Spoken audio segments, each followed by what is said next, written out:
미러 고위급 회담이 한국에 주는 교훈. 미국과 러시아의 고위급 회담이 18일 사우디아라비아 리야드 디리야궁에서 4시간 30분 동안 진행됐습니다. 참석자들은 회담이 긍정적이었지만 아직 타협을 얘기하긴 이르다라고 밝혔습니다. 양측은 대표단을 정식으로 꾸린 후 우크라이나 전쟁 종식을 위한 고위급 협의체를 구성해 협의를 정례화하기로 했습니다. 우크라이나 문제와 별개로 양국은 외교관 활동에 대한 제한을 해제하고 에너지, 우주 등 상호 관심 분야, 경제 분야에서 협력을 재개하는 방안을 협의하기로 했습니다. 세르게이 라브로프 러시아 외무부 장관은 회담 이후 기자회견에서 이 내용들을 설명하며 블라디미르 푸틴 러시아 대통령은 나토 확장, 나토의 우크라이나 흡수가 러시아와 우리 주권에 직접적인 위협이 된다는 점을 반복해서 강조했다라고 짚었습니다. 마코 루비오 미국 국무부 장관은 오늘 회의의 목표는 일주일 전에 도널드 트럼프 대통령이 한 전화통화에 대한 후속 조치를 취하고 그러한 의사소통 통로를 구축하는 것이었다며 트럼프 대통령은 우크라이나 문제가 공평한 방식으로 끝나기를 바란다. 또 지속할 수 있는 방식으로 끝나기를 원한다. 이 3년 후에 또 다른 갈등으로 이어지지 않아야 한다라고 말했습니다. 그러면서 모든 것의 핵심은 결국 우크라이나 문제에 대한 수용 가능한 해결책과 관련해 모든 당사자와 합의에 도달할 수 있을지 여부라고 언급했습니다.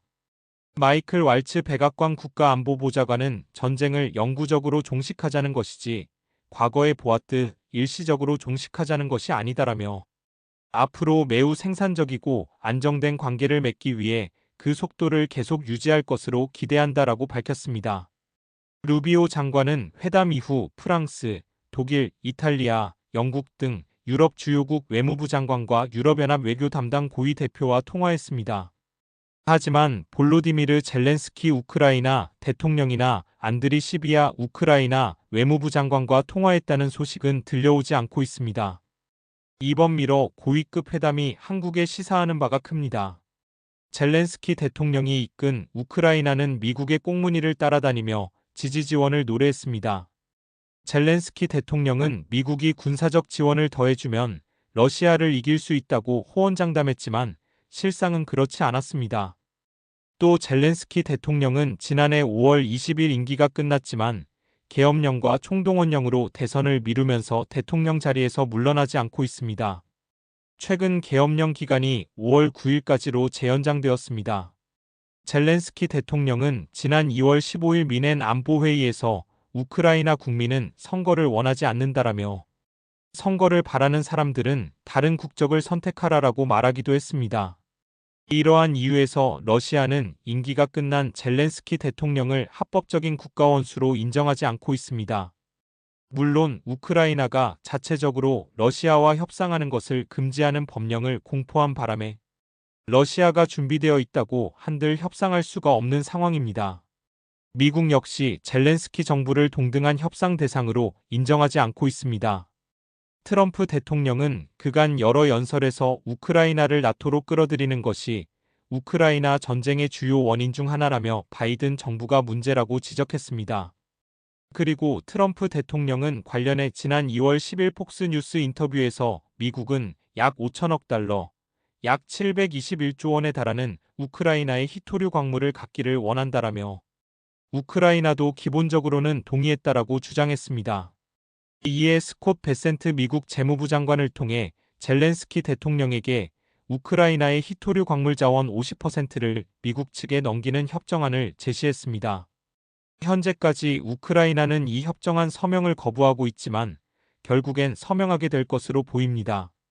트럼프 대통령은 18일 기자회견에서 우크라이나 전쟁 발발 당시 자신이 대통령이었다면 전쟁은 시작되지 않았을 것이라면서 우크라이나가 전쟁으로 처참하게 파괴됐다는 점을 강조했습니다.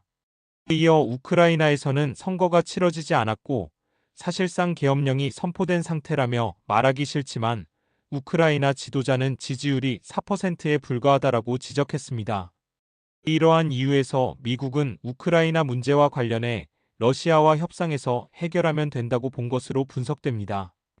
우크라이나 없는 우크라이나 평화협상이라는 지적도 나오지만 우크라이나 정부의 정당성이 없는 점이 크게 작용한 것으로 보입니다. 윤석열 정부를 통해 우리는 우크라이나와 같은 상황을 겪을 수도 있었습니다.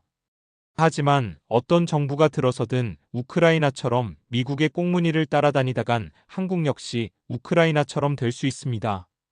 미국이 북한과의 협상을 통해 한반도 평화 방안을 모색했을 때 미국은 우크라이나처럼 한국을 협상 대상으로 보지 않을 가능성이 큽니다. 한국 정치권에선 한국이 북미 협상에 기여할 것이라고 하지만 결국 협상 대상은 북한과 미국입니다. 우크라이나와 달리 한국 정부의 정당성이 있다고 한들 오랜 세월 자신들의 속국처럼 인식해온 미국이 한국을 배제하고 한반도 문제를 논의할 수 있습니다. 마치 한국전쟁 휴전 협정 때처럼 말입니다. 따라서 한반도 문제에서 한국이 당당한 협상국으로 나서기 위해선 지금부터라도 미국에 대한 의존을 끊고 미국의 내정 간섭에 항의할 필요가 있습니다.